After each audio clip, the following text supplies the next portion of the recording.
Daerah pertama di Pahang dilanda banjir, penduduk terjejas di Perak meningkat.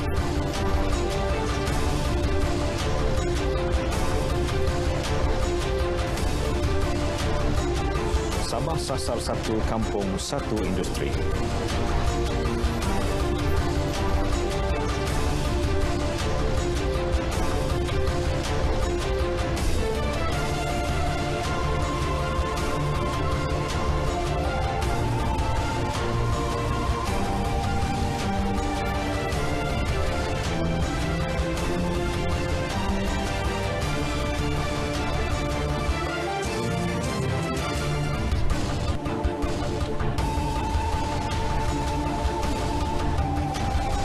Assalamualaikum dan selamat petang. Berita wilayah bersama saya Muhammad Shah Musa. Kami bawakan berita-berita utama dari seluruh negara kepada anda. Perinciannya bersama Dilaila Kadir.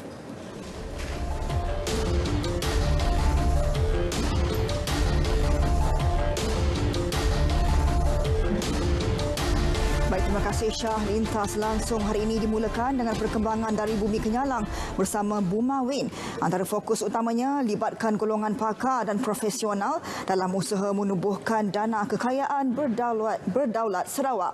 Satu industri untuk satu kampung, itu antara paparan menarik yang akan dikongsi Konstantin Palawan dari Bumi di Bawah Bayu Sabah. Akhir sekali lintas langsung bersama Atira Haswah yang bersedia di Kuantan, Pahang. Antara fokus dari sana pembinaan balai bomba dan penyelamat di Sungai Lembing dan survival perhantar makanan dalam krisis COVID-19. Kembali bersama Syah untuk berita utama.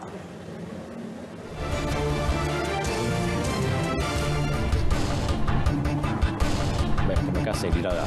Di Pahang, Raub menjadi daerah pertama membuka PPS di negeri itu. Menurut Portal Info Banjir, setakat ini 7 PPS dibuka melibatkan 99 penduduk terjejas daripada 26 keluarga.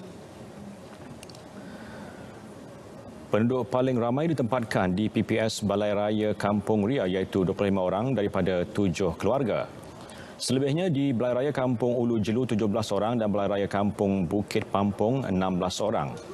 Turut dibuka PPS Masjid Kampung Kuala Semantan melibatkan 13 penduduk, Balai Raya Kampung Dudan Sebatang 10, Dewan Serbaguna Kampung Pia 12 dan Masjid Kuala Temau 6. Hujan lebat berterusan sejak semalam menyebabkan berlaku limpahan air sungai di kawasan terlibat.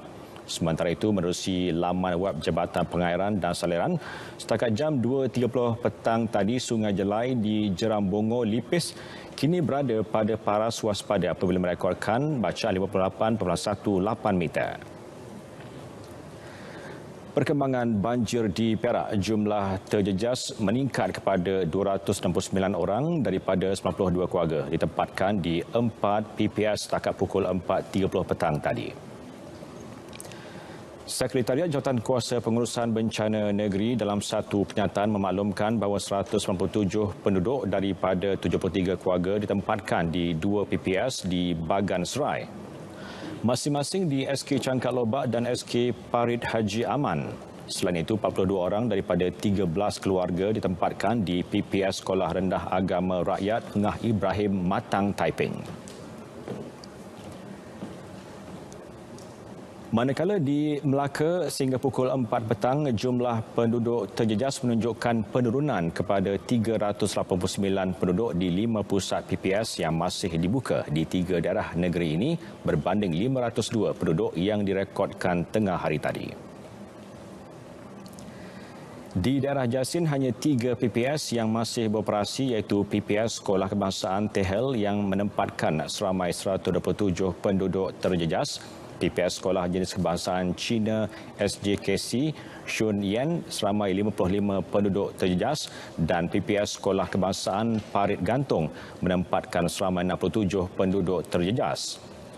PPS Sekolah Menengah Kebangsaan Bukit Katil di Jasin pula telah ditutup pada pukul 2.30 petang tadi.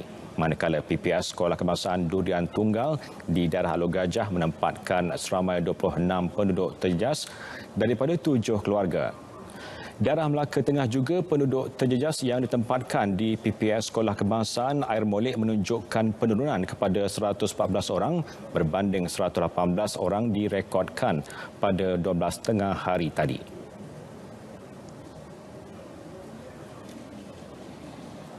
Di Johor pula, 2 buah PPS ditutup pagi tadi selepas situasi banjir reda. Bagaimanapun, PPS di Sekolah Kebangsaan SK Batu 10 Skudai diletakkan dalam langkah berjaga-jaga sekiranya hujan lebat dan banjir berulang petang nanti.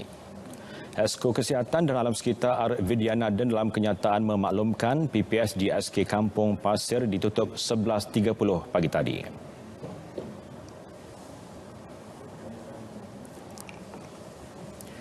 Agensi Pengurusan Bencana Negara NADMA telah bersiap siaga untuk menghadapi banjir dan monsun timur laut ketika ini yang dijangka berlarutan sehingga Mac tahun depan. Kesiapsiagaan meliputi pemakluman awal mengenai bencana, operasi mencari dan menyelamat, pengurusan pemindahan dan urusan pasca banjir. Menteri di Jabatan Perdana Menteri Tugas-Tugas Khas Datuk Seri Mohd Rezuan Mat Yusof berkata petugas yang terlibat akan mengguna pakai prosedur operasi standard SOP khusus bagi mengelak risiko penularan jangkitan COVID-19. Semalam saya dah pergi ke Melaka, saya lihat mereka memahami SOP itu. Contohnya kalau dahulu satu sekolah tu ada 10 keluarga PPS ni, kita nampak mereka telah cuma meletakkan 4 keluarga. Supaya kita mengadakan penjarakan sosial dan kita pastikan APM, rela dan sebagainya apabila membantu mangsa-mangsa ini mereka memakai PPE yang telah disediakan oleh NADMA sendiri. Beliau memaklumkannya kepada pemberita di Parlimen. Crossover man. Sampai jadi hari-hari bikin jam pertama kali. Mula dari bawah, ramai orang makan nasi tapi tak pernah pergi sawah. Sampai jadi hari-hari bikin jam pertama kali. Dulu orang kami kais pagi makan pagi sekarang. Bikin sampai jadi dengan internet tanpa had dan panggilan tanpa had. Nikmati semuanya dengan Prabaya Hotlink tanpa had serba baharu.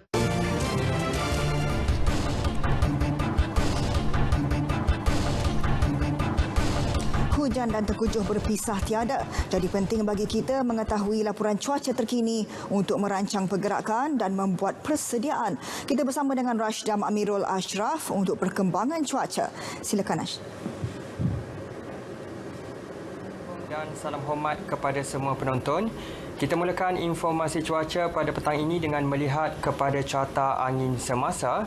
Dapat diperhatikan ketika ini angin masih lagi bertiup dari timur laut menuju ke semenanjung Malaysia dengan kelajuan yang agak kencang sekitar 40 hingga 50 km sejam. Oleh yang demikian, Met Malaysia telah pun mengeluarkan amaran angin kencang dan laut bergelombang peringkat pertama di kawasan yang berwarna kuning yang akan berakhir pada lewat malam nanti.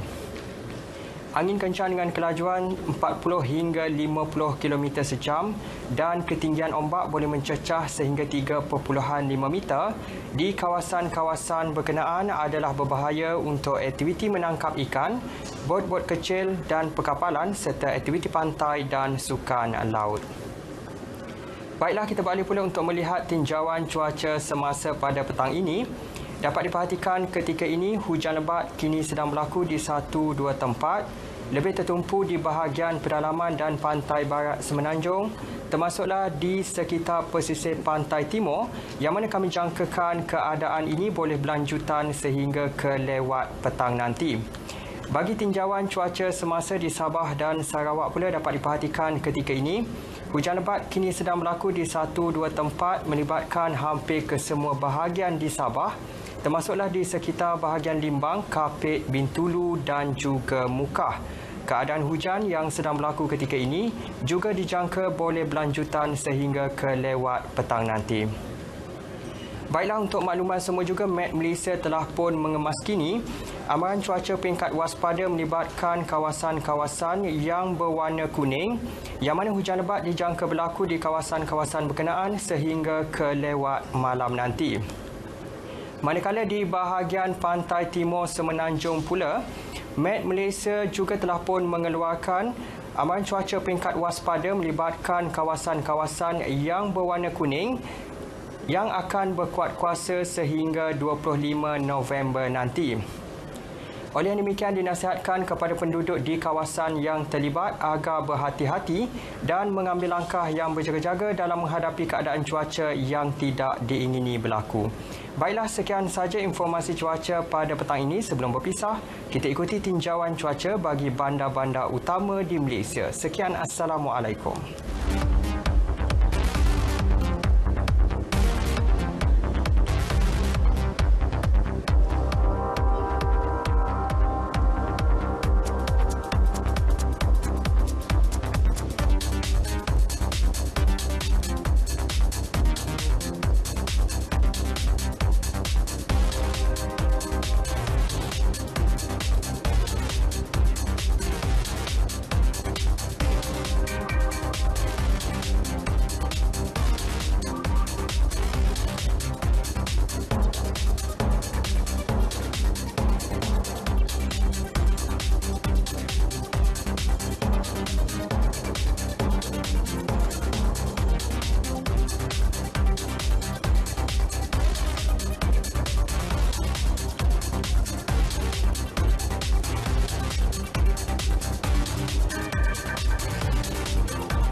Terima kasih Rashdam. Kita ke Bumi Kenyalang bersama dengan Buma Win. Antara tumpuannya ialah Sarawak akan melibatkan golongan pakar dan profesional dalam usaha menubuhkan dana kekayaan berdaulat Sarawak.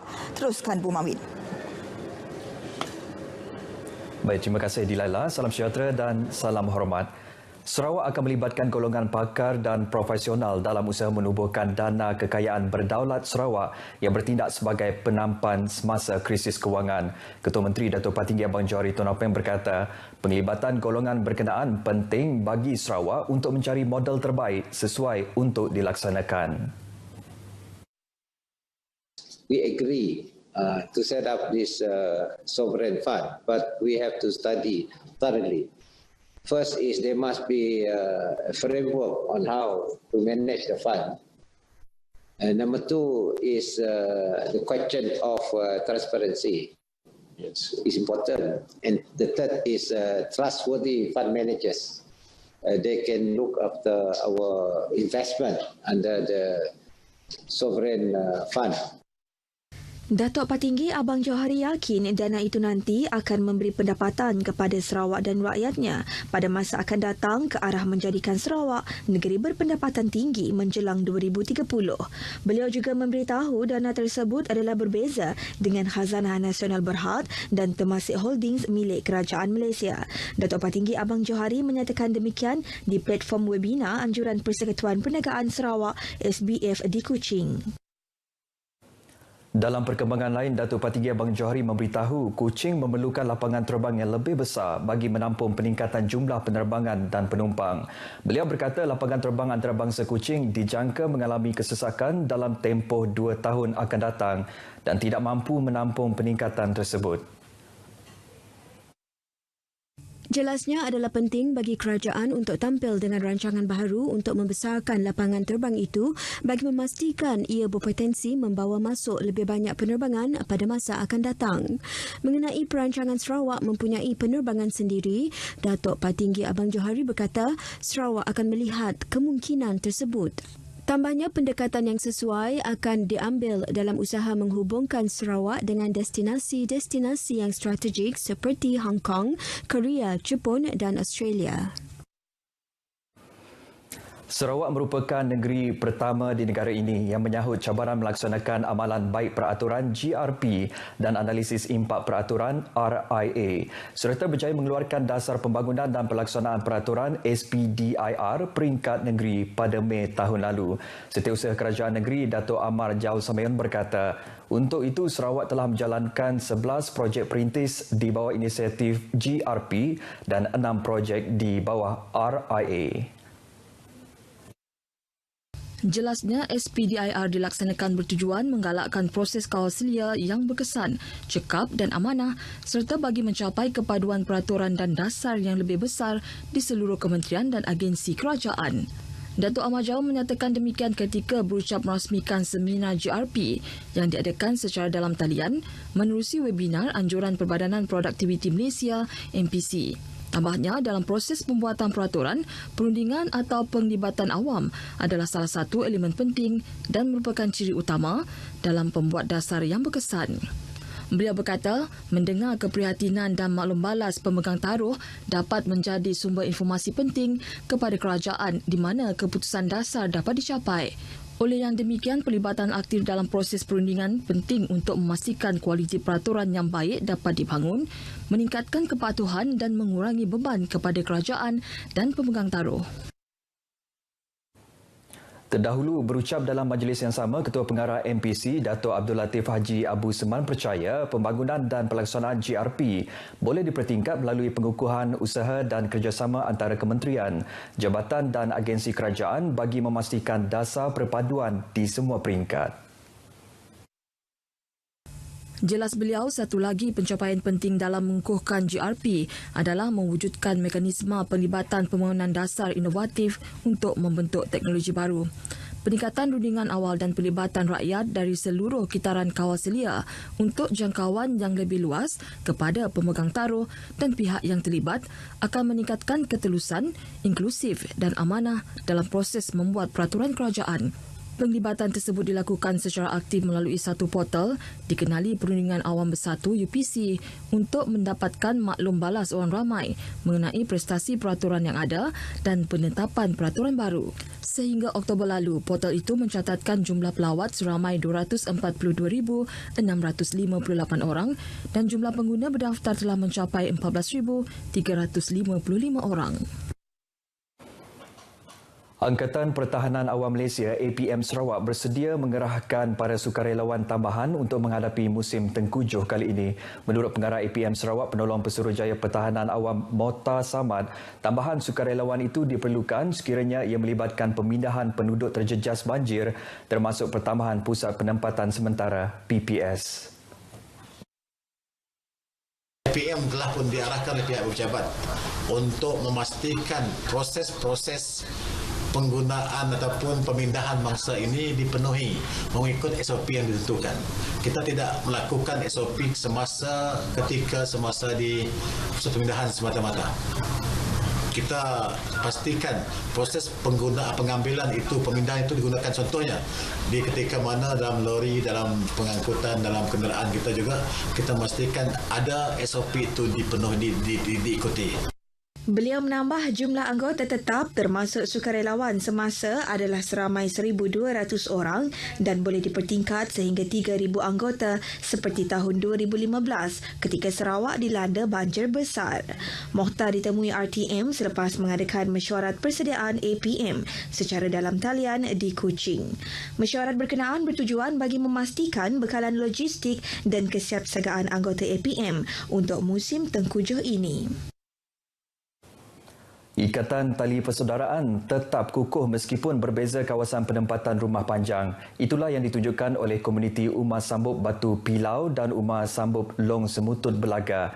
Bagi masyarakat Kenyah Umar Sambub, meskipun tidak digalakkan membina penempatan baru, namun atas faktor pertambahan jumlah keluarga, selain ancaman bencana alam, pembukaan penempatan rumah panjang yang baru amat diperlukan. Menurut Menteri Muda Bekalan Elektrik Luar Bandar yang juga Adun Dewan Undangan Negeri Belaga, Datuk Liwan Lagang, berpisah kawasan penempatan rumah panjang bukan bererti putus tali persaudaraan. Supaya Batu Pilau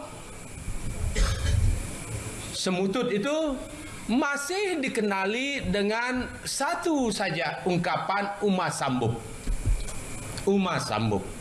Saya amat gembira kerana di Batu Pilau mereka mengekalkan Umar Sambub. Inilah tradisi kita orang Ulu. Beliau berucap dalam Majlis Adat Menjai Kelepok Ujo antara Umar Sambub Batu Pilau dan Umar Sambub asal Long Semutut. Majlis Adat Masyarakat Kenyah itu bertujuan menjernihkan suasana dan memberi penghormatan perpisahan kepada Umar Sambub Long Semutut dari penduduk di penempatan baru Umar Sambub Batu Pilau. Kelepok Ujo ni, sudahlah kamu keluar dari rumah lama, buat tempat yang baru, macam bersahabat tanganlah kita. Macam itu dia. Paksa pindah. Sebab itu kita tidak mau pindah jauh. Kita pindah ke sana saja. dekat dengan Long Sumutun. Dan ada lagi satu kumpulan nanti pindah ke belakang ini saja. Yang kita tidak mahu berjauh sebab kita masih satu keluarga. Umar Sambung merupakan kawasan penempatan masyarakat Kenyah di hulu Sungai Belaga yang berdekatan dengan kawasan penempatan semula bakun BRA Sungai Asap. Baik saudara, sekian berita dari Sarawak. Kita kembali bersama Dilaila di Angkasa Puri. Silakan Dilaila. Baik, terima kasih Bu Mawin. Seterusnya kita bersama dengan Konstantin Pelawan di Kota Kinabalu. Antara fokus Sabah sasar setiap kampung mempunyai satu industri untuk dibangunkan dalam usaha meningkatkan taraf ekonomi penduduk. Konstantin, teruskan.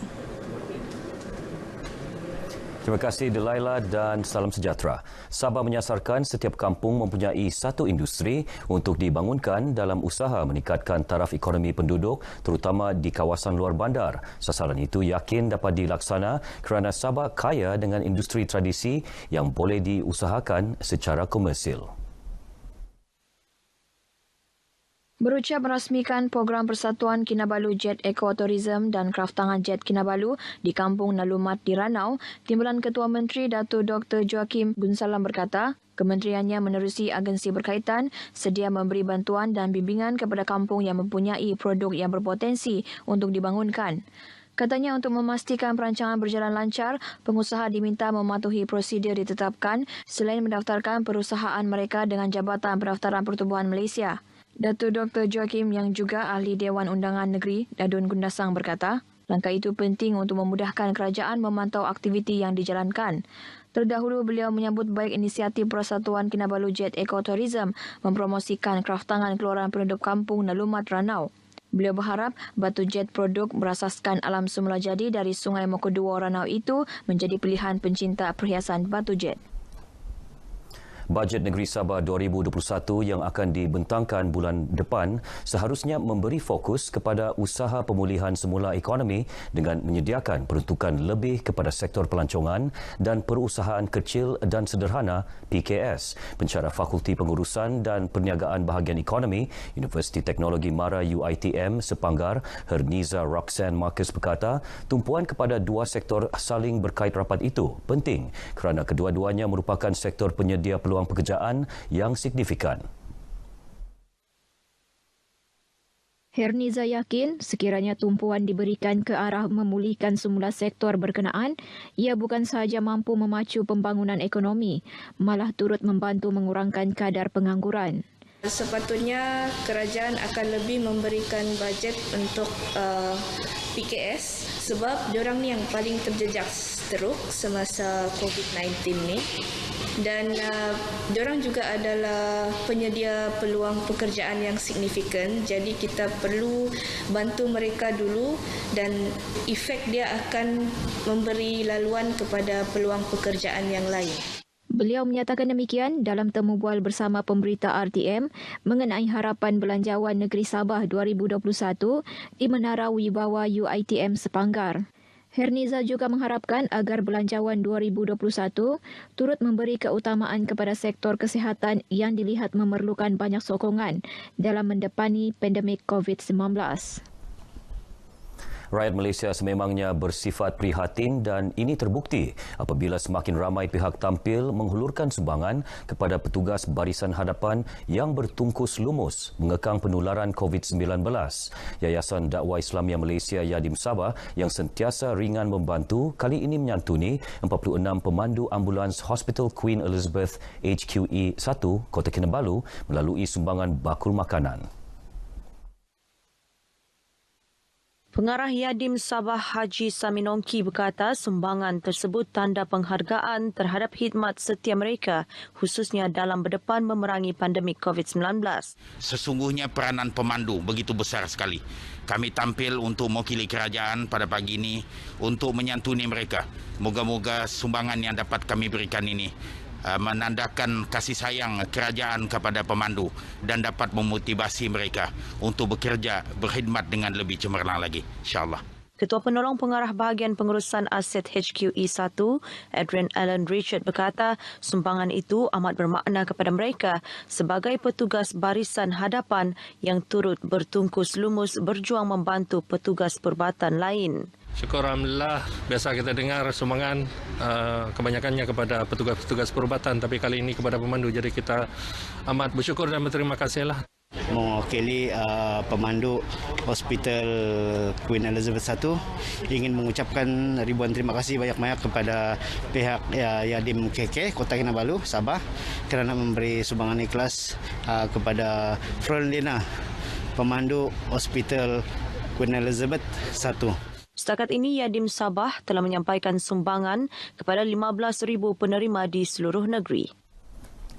Masyarakat perlu bijak tangani tekanan dan pelajari simptom kemurungan serta tekanan emosi, terutama ketika negara masih berdepan dengan pandemik COVID-19. Menurut pensyarah Unit Penyelidikan Psikologi dan Kesihatan Sosial Fakulti Psikologi dan Pendidikan Universiti Malaysia Sabah UMS, Dr. Nur Farhana Ardilah Aftar, masyarakat sentiasa terbuka untuk mendapatkan sokongan psikososial dengan menghubungi pihak berkaitan yang menawarkan perkhidmatan kesihatan mental. Ia termasuk Pasukan Kesihatan Mental dan Sokongan Psikososial MHPSS yang ditubuhkan di bawah Jabatan Kesihatan Negeri Sabah. Selain itu, masyarakat juga digalak untuk menyebarkan maklumat berkaitan sokongan psikososial melalui media sosial masing-masing. Beliau menyatakan demikian dalam perbincangan secara maya berkaitan pengurusan stres ketika menghadapi pandemik di Kota Kinabalu. Sementara itu, Pegawai Publicity Befrienders Sabah, Jessie Ting menegaskan masyarakat juga perlu mengetahui tanda-tanda bunuh diri selain menerapkan rasa prihatin dan ambil tahu perkembangan emosi individu di sekeliling mereka. Ia bagi memastikan mereka tidak berasa tersisih, terutama golongan orang kurang upaya OKU dan warga emas. College Universiti Yayasan Sabah UCSF bercadang membuat kajian tentang keperluan laluan bagi hidupan liar di kawasan yang terlibat dalam pembinaan lebuh raya Pan Borneo. Pensyarah Fakulti Sains dan Semulajadi dan Kelestarian Kolej Berkenaan, Lawrence Allen Bansa, berpendapat keperluan laluan tersebut perlu diberi perhatian bagi menyeimbangkan kesan pembangunan dan ekologi semulajadi, terutama hidupan liar. Dalam satu kenyataan di Kota Kinabalu, Lawrence berkata kajian itu bertujuan mencari jalan terbaik untuk memastikan pembinaan lebuh raya tidak menjejaskan hidupan liar di kawasan yang dibangunkan. Beliau mengulas kematian harimau bintang di Jalan Kelabakan Keningau yang dikongsi laman sosial. Katanya, kajian membabitkan pola laluan hidupan liar menyeberang jalan itu akan dijalankan di daerah Telupit, Kinabatangan, Kalabakan, Sok dan Banjaran Kroker, khususnya di kawasan hutan tebal yang terlibat dengan pembinaan jalan raya. Beliau berkata kajian awal itu juga tertumpu kepada bahagian-bahagian jalan raya yang berisiko tinggi terhadap binatang liar. Ia termasuk jalan sedia ada, Ranau Sandakan dan Kelabakan Keningau yang merentasi kawasan hutan simpan Ulu Payau dan hutan simpan Sungai Sumagas Tengop. Lawrence berkata pembangunan tidak seimbang bukan sahaja menyumbang kepada kepupusan hidupan liar, malah boleh menjejaskan imej negeri sebagai destinasi utama eko-pelancongan. Sekian berita dari Sabah petang ini bersama saya Konstantin Palawan. Budayakan norma baharu, pandemik COVID-19 belum berakhir. Kembali ke Angkasa Puri, silakan Delaila. Baik, terima kasih Konstantin. Perkongsian dari Pahang hari ini antaranya mengenai keunikan Bukit Merah yang jadi tarikan pendaki dan pembinaan Balai Bomba dan Penyelamat di Sungai Lembing. Butiran lanjut bersama dengan Atira yang bersedia di Kuantan. Silakan Atira.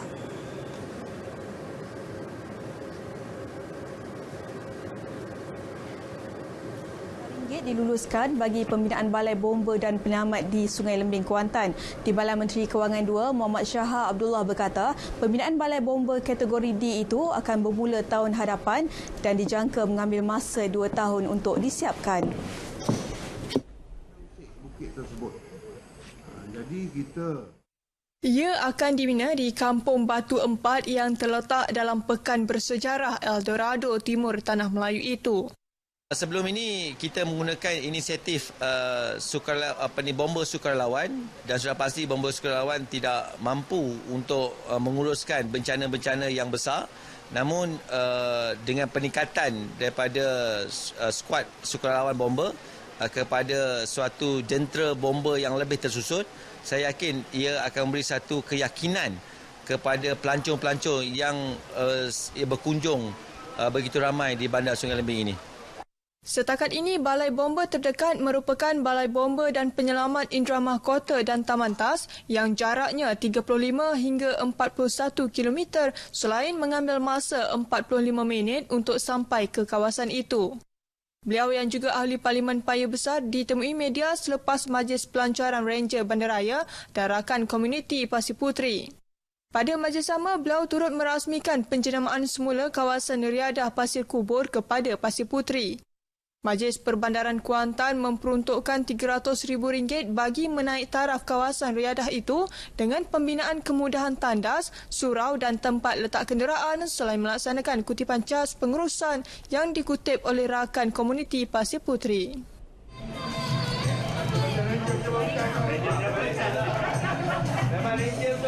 Bukan sahaja menjadi pemudacara dan menjadi perkhidmatan penting ketika Perintah Kawalan Pergerakan dilaksana, pantang makanan atau food rider juga menjadi sumber rezeki buat mereka yang terkesan termasuk hilang kerjaan. Diberhentikan kerja sejak 8 bulan, susulan pengecilan operasi syarikat, Muhammad Ashraf Sudin kini bergelar penghantar makanan demi kelangsungan hidup selain menjalankan perniagaan aiskrim.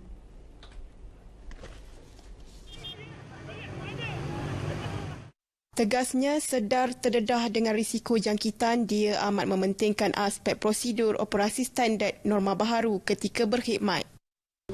Macam kita orang balik memang baju kita tinggal kat luar lah. Baju, lepas tu memang hand sanitizer kena ada lah. Kadang-kadang kita tak tahu dengan siapa kita berhubung kan. So benda tu sebab kita nak cari rezeki kot ni kan. So kalau sakit susah, susah nak cari rezeki. Satu lagi sebab nak kita kerja hujan panas macam ni. So kita tak tahu bila. Macam saya ambil safety, saya tahu hazard tu ada di mana-mana. Nak kita berjumpa dengan orang, kereta, semua benda kan. Nurul Atika Ahmad Zubri turut mengamalkan SOP dan amalan norma baharu. Inilah, kiranya bila hantar makanan tu kena jaga penjarakan sosial. Lepas tu lepas hantar makanan kena pakai hand sanitizer. Macam customer kebanyakan ada yang jenis suruh letak makanan kat pagar je kalau dia tak nak jumpa. Mereka antara 70 penghantar makanan di Kuantan yang menerima sumbangan Menteri Komunikasi dan Multimedia Datuk Saifuddin Abdullah yang juga ahli Parlimen Indramayu Kota melalui program peluang dan cabaran rider mendepani norma baharu. Program anjuran Pusat Khidmat Parlimen Indramayu Kota itu turut mendapat kerjasama Jabatan Penerangan Daerah Kuantan sebagai inisiatif untuk menggalakkan pembudayaan norma baharu dalam kalangan komuniti bersasar, khususnya kepada penghantar makanan.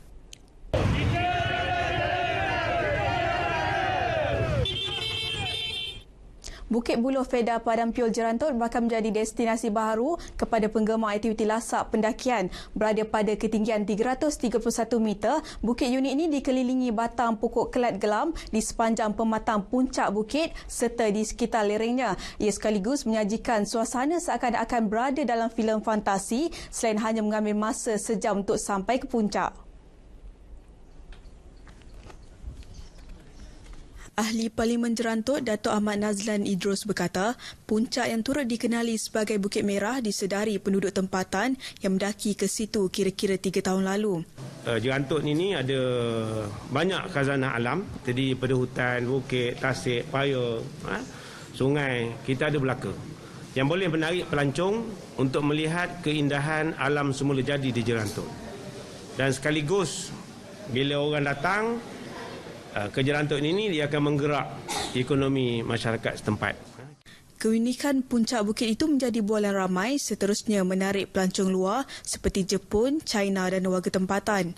Pengunjung Nur Rahman Muhammad Kaizil berkata, dia begitu teruja ketika tiba di puncak apabila melihat tanah berwarna merah dengan susunan pohon berwarna merah yang menghasilkan pemandangan yang cukup memukau.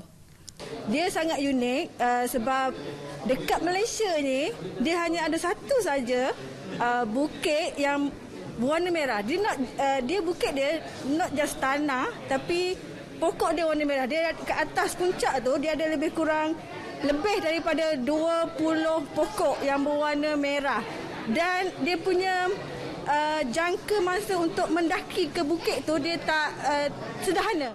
Sementara itu, penduduk Padang Piol, Roslan Abu Kasim, berharap keunikan semula jadi itu dapat dipelihara untuk tatapan ramai. Pengunjung juga dinasihatkan untuk tidak merosakkan pokok berkenaan, termasuk tidak memanjat pokok dan mematahkan dahan. Saya dah berbincang dengan komiti Padang Pio dan kita sudah membagi beberapa cadangan supaya tempat yang di pokok di atas tu kita akan bagi tulis notis dan kita akan pagar kawasan itu supaya kita ada distance untuk mengambil gambar ke contoh ataupun berlalu kawasan itu. Kerana kita nampak di kawasan itu akarnya di mana-mana.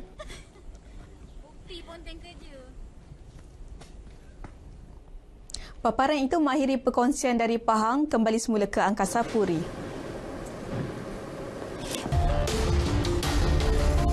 Bertemu kembali. Pembinaan jambatan baru beri manfaat kepada lebih 2,000 penduduk Kampung Pemberian dan Kampung Manjur di Kuala Krai, Kelantan. Sebelum ini, penduduk dan pengguna jalan raya perlu menyeberangi Sungai Lebir melalui jambatan besi yang ditenggelami banjir setiap kali musim tengkujuh sejak 50 tahun lalu. Jambatan konkrit sepanjang 240 meter dengan kos hampir 30 juta ringgit itu siap dibina 3 bulan lalu.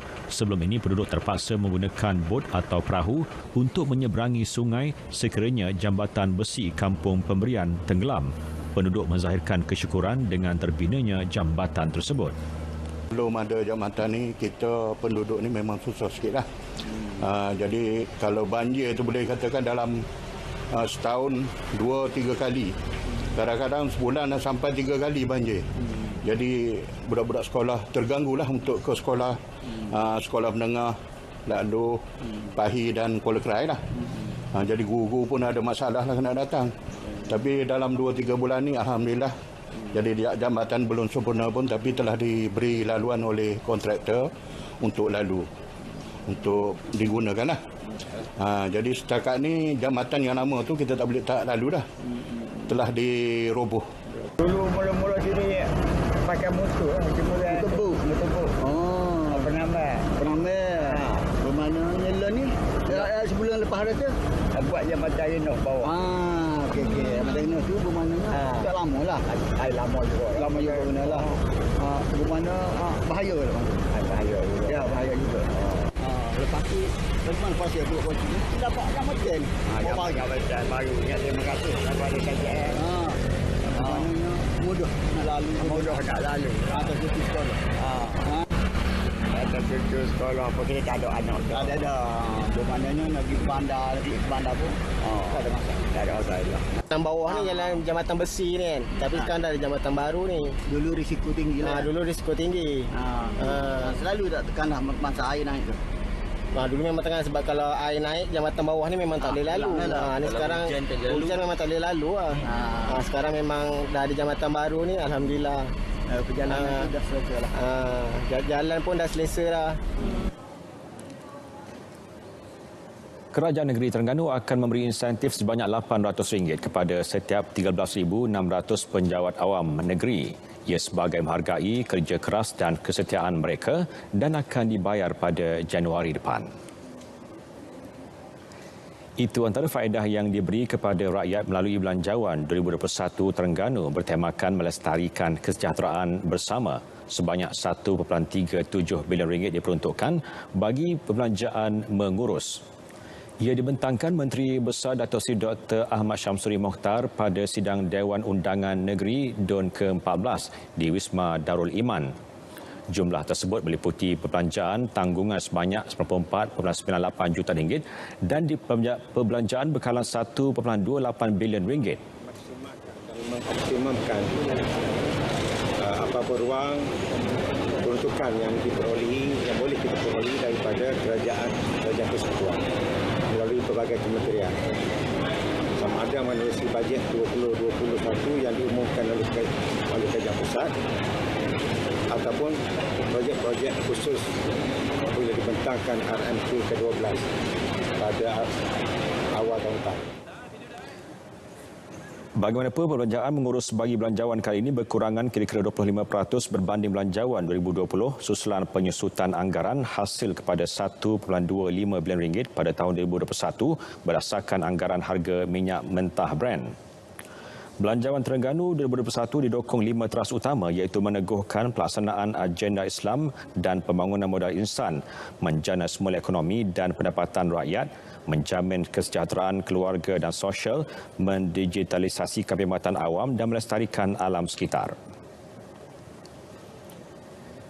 Status kebenaran kepada pelancong membeli barangan bebas cukai di Pulau Pangkor kekal 48 jam. Menteri di Jabatan Perdana Menteri Ekonomi Dato' Sri Mustafa Mohamad berkata ia membolehkan kesan limpahan ekonomi lebih besar. Pada masa yang sama sekiranya ia dipendekkan kepada hanya 24 jam, layanan sama harus diberikan kepada 3 pulau lain iaitu Labuan, Tioman dan Langkawi. Tempoh 48 jam itu ditetapkan ya, untuk membolehkan pelancong meluangkan masa lebih di Pulau Bercukai dengan itu memberi faedah ekonomi yang lebih kepada pengusaha-pengusaha lain termasuk restoran, hotel dan tempat-tempat penginapan yang lain. Jika dipendekkan pada 24 jam, kesan limpahan ekonomi itu tidak sebesar sekiranya pelancong tinggal 2 hari ataupun 48 jam di Pulau Pangkor. Penjelasan itu bagi menjawab pertanyaan Wakil Tambun Dato' Sri Ahmad Faizal Azumu yang ingin tahu status permohonan Perak bagi perkara berkenaan. Dalam perkembangan berkaitan, di bawah rancangan Malaysia ke-12, kerajaan telah meluluskan RM15 juta untuk mereka bentuk dan pelaksanaan kerja awalan naik taraf kompleks jeti di Pulau Pangkor, manakala sebanyak RM7 juta diperuntukkan pada tahun depan bagi tujuan sama merangkumi jeti utama penumpang dan jeti kargo. Harga minyak sawit mentah MSM ketika ini menunjukkan tren peningkatan yang ketara. Ia dapat dilihat melalui harga purata MSM yang melonjak kepada lebih RM3,000 setan pada 19 November lalu berbanding paras terendahnya iaitu RM2,021.50 setan pada 12 Mei.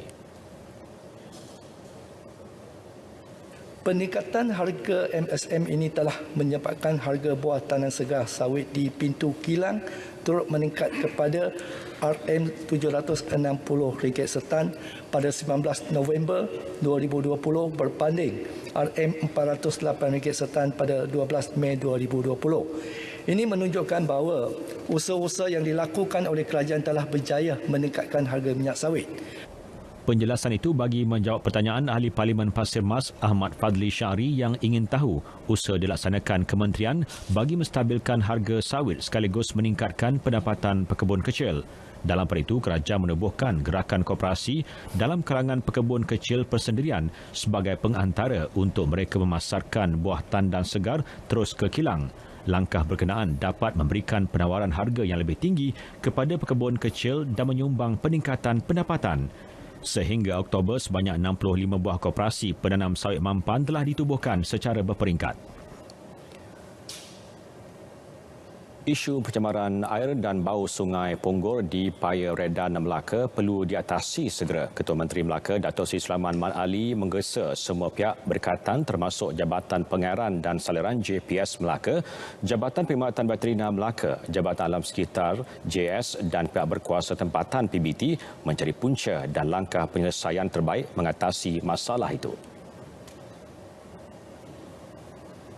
So saya harap perkara ini dapat diselesaikan. Saya mohon dari semua agensi atau jabatan yang terlibat baik akhir tahun ini, saya kata masalah ini dapat diselesaikan, insyaAllah. Beliau terus mengingatkan peniaga di sepanjang sungai berkenaan untuk mematuhi peraturan dan enakmen yang ditetapkan dan dilarang membuang sampah ke dalam sungai bagi mengelakkan masalah pencemaran itu bertambah teruk.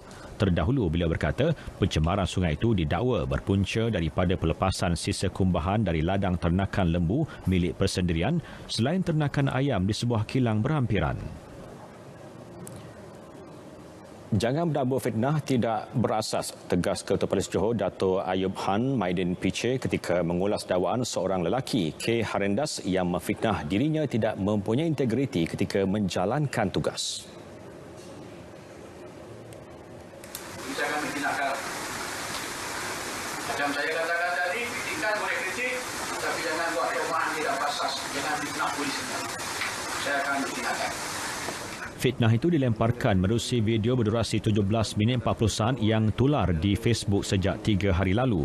Menerusi video itu, lelaki berkenaan turut mempertikai kepimpinan Ketua Polis Negara Tan Sri Abdul Hamid Bador.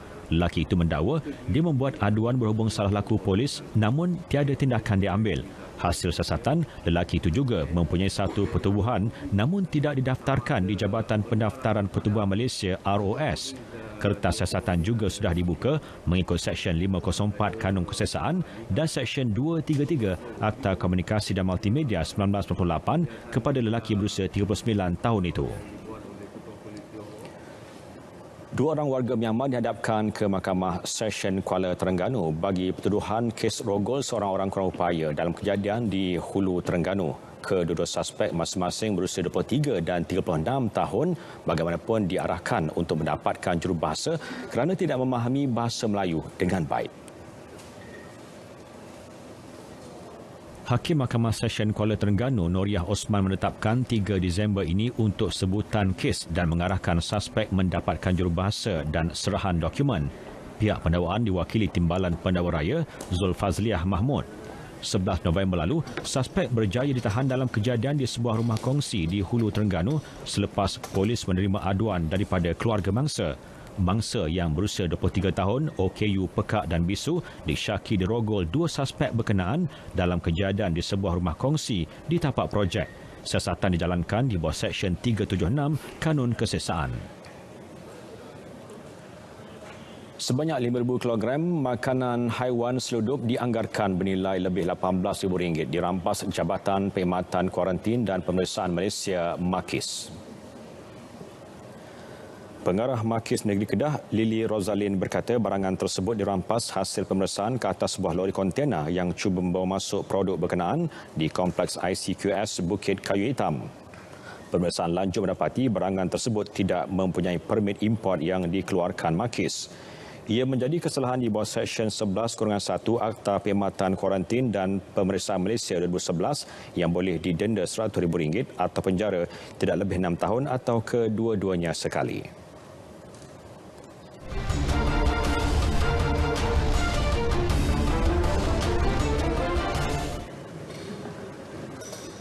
Berita sukan, Kementerian Belia dan Sukan KBS bercadang untuk memperluaskan pertandingan secara maya terutamanya membabitkan atlet negara yang ke Sukan Olimpik Tokyo 2020. Menterinya Datuk Seri Rizal Marika Naina Marikan berkata meskipun tidak menggambarkan suasana kejohanan sebenar, ia sekurang-kurangnya dapat memastikan mentaliti setiap atlet berada dalam keadaan terbaik. Rizal turut memuji pendekatan yang dilakukan oleh Persatuan Memanah Kebangsaan Malaysia dan terbaru Persekutuan Renang Malaysia yang turut menggunakan kaedah berkenaan. Sekurang-kurangnya ada effort dan attempt untuk pastikan mentally atlet-atlet kita berada dalam pemikiran yang bersaing. Jadi itulah antara yang diusulkan di peringkat MSN dan juga di peringkat badan-badan sukan kebangsaan dalam sukan-sukan yang akan kita ceburi atau kita sertai di Olimpik nanti. Menerusi kejohanan maya ini, setiap peserta akan bersaing dengan atlet negara lain secara langsung menerusi bantuan teknologi. Penganjuran kejohanan secara maya ini juga pentas terbaik buat atlet negara mengukur keupayaan mereka selepas kebanyakan pertandingan dibatalkan ekoran pandemik COVID-19. Pemenang pingat emas Sukan C Filipina Dr. Yu Weng Kian bersedia untuk mewakili negara pada Tamasya tahun depan jika permainan Hearthstone dipertandingkan semula. Sabtu lalu, Mesyuarat Majlis Persekutuan Sukan C CGF telah meluluskan rayuan Sukan Jiu-Jitsu, Triathlon, E-Sukan dan Bowling Tenpin untuk menjadikan jumlah keseluruhan 40 jenis sukan yang bakal dipertandingkan di Hanoi, Vietnam tahun depan. Namun Vietnam selaku tuan rumah ketika ini hanya mengumumkan 3 permainan e-sukan sahaja iaitu Dota 2, PES dan Arena of Valor berbanding 6 acara yang dipertandingkan ketika edisi 2019 di Manila. Saya selalu bersedia untuk mewakili negara pada bila-bila masa. Jika Hearthstone akan dipertandingkan pada Sukan C nanti, saya akan mencuba yang terbaik untuk mewakili negara sekali lagi. Jika Hearthstone tidak dimasukkan pula, tidak apa sebab saya dapat menyumbang dari segi pengalaman dan persiapan. Pada edisi tahun lalu di Filipina, skuad e-sukan negara berjaya meraih 1 pingat emas dan 1 gangsa, masing-masing menerusi permainan Hearthstone dan Mobile Legend Bang Bang. Dr. Yu berjaya meraih emas dalam acara Hearthstone selepas mengenepikan atlet Thailand Werit Popan 3-1 pada aksi final.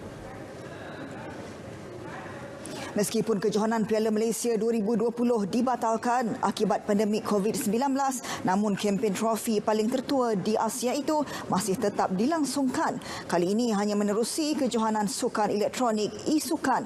Saingan yang dikenali sebagai e-Piala Malaysia ini diadakan dengan kerjasama syarikat permainan e-sukan, Games Bond dan Liga Bola Sepak Malaysia MFL pada 1 hingga 4 Disember depan. Menurut pengarah urusan GB Games Bond, Muhammad Fazli Razak, edisi kali ini agak berbeza kerana kesemua perlawanan akan dilangsungkan dari kediaman peserta masing-masing.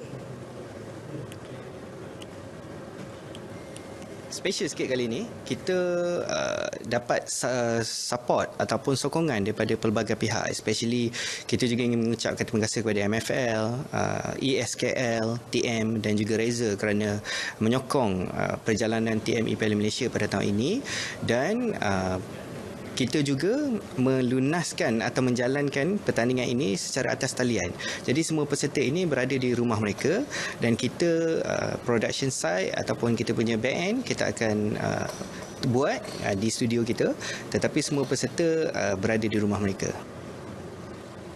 Sebanyak 16 pemain akan mewakili pasukan-pasukan TM Piala Malaysia di kejohanan ini. 8 daripadanya merupakan pemain terbaik dalam kejohanan EMFL, manakala 8 lagi akan ditentukan melalui pusingan kelayakan yang terbuka kepada seluruh rakyat Malaysia. Bagaimanapun, hanya 256 peserta akan dipilih bagi pusingan kelayakan kejohanan ini yang menawarkan hadiah keseluruhan RM5,000.